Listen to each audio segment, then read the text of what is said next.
Coucou tout le monde, c'est Letty, bienvenue dans cette nouvelle vidéo pour Crazy Little Craft. J'ai sorti aujourd'hui une chute de papier aquarelle, je voulais que ce soit un papier avec assez peu de relief. En fonction des différents papiers aquarelles, on a plus ou moins de relief, et là je voulais quelque chose d'assez plat entre guillemets, parce que je vais faire de l'embossage. Je me mets dans la presse à tamponner et j'ai réalisé cette petite équerre en papier qui me permet de placer correctement le support à tamponner, mais de pouvoir dépasser sans être gêné par les bords de la presse.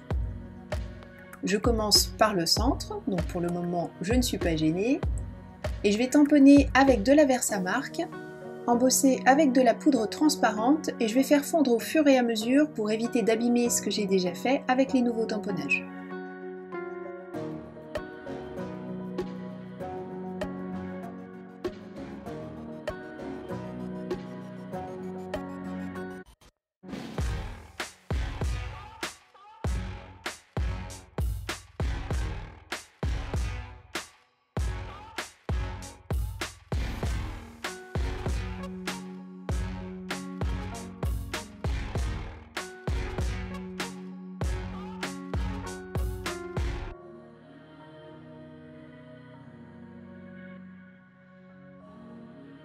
Je vais ensuite remplir chacun des éléments avec la couleur d'aquarelle que j'ai choisie. Alors je ne suis pas allée chercher très loin, hein. J'ai fait les citrons en jaune et l'extérieur en bleu.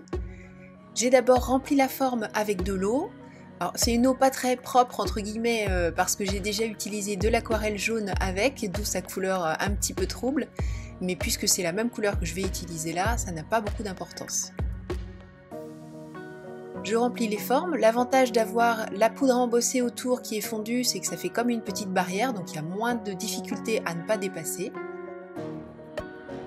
J'essaie de faire en sorte que mes aplats soient relativement plats justement.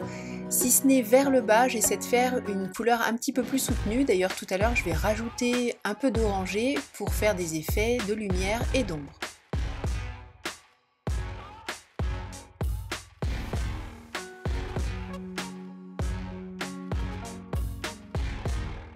Une fois que les citrons sont bien secs, je peux faire le fond. J'ai gardé la même eau, ce qui fait que mon bleu est légèrement vert quand même. On voit que ça change un petit peu le bleu, donc une petite consigne pour vous, changez votre eau. Bon, au final, ça va avoir l'air quand même assez bleu, donc tout va bien. Et j'ai changé la taille du pinceau. J'ai pris un pinceau avec une capacité de réserve d'eau beaucoup plus importante pour pouvoir travailler plus vite et faire en sorte que tout mon aplat soit fait avant qu'aucune partie ne soit sèche. Comme j'ai travaillé quand même un petit peu vite, j'ai débordé, il y a du bleu dans mes citrons. Je reprends mon pinceau cette fois-ci sans aucune couleur dessus, juste pour absorber ce que je viens de poser.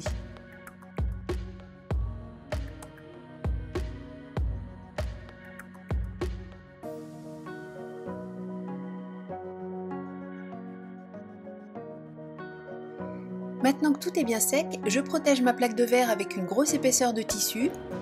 Je mets ma réalisation entre deux papiers de brouillon et je sors mon fer à repasser. Alors c'est un fer que je dédie à tout ce qui est loisirs créatifs et autres coutures. J'ai acheté ça 5 €.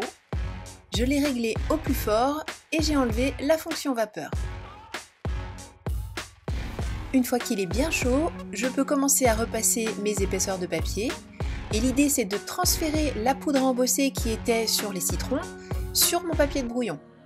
De cette manière, je vais retrouver quelque chose de très plat, ce qui va me permettre de tamponner le sentiment sans être gêné par les épaisseurs de poudre à embosser.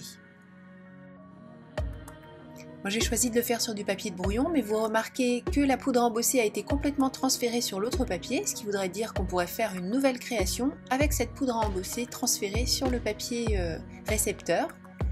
Et sur ma réalisation, on n'a absolument plus la brillance de la poudre, on a retrouvé juste les parties blanches. Donc pour le sentiment, je suis restée avec la même planche de tampon délicieux souvenir, et d'ailleurs c'est cette expression que je vais tamponner au milieu de ma réalisation. Je n'oublie pas de passer mon petit coussin d'embossage pour éviter d'avoir de la poudre noire à des endroits non désirés. Je tamponne à la Versafine et j'utilise une poudre à embosser Wow noire brillante.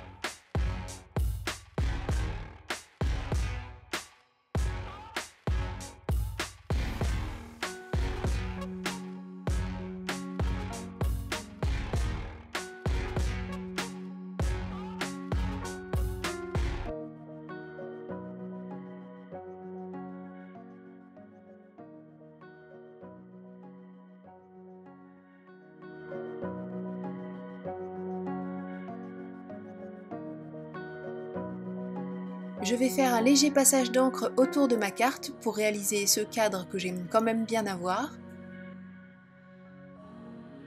Et je colle le tout sur une base de carte blanche.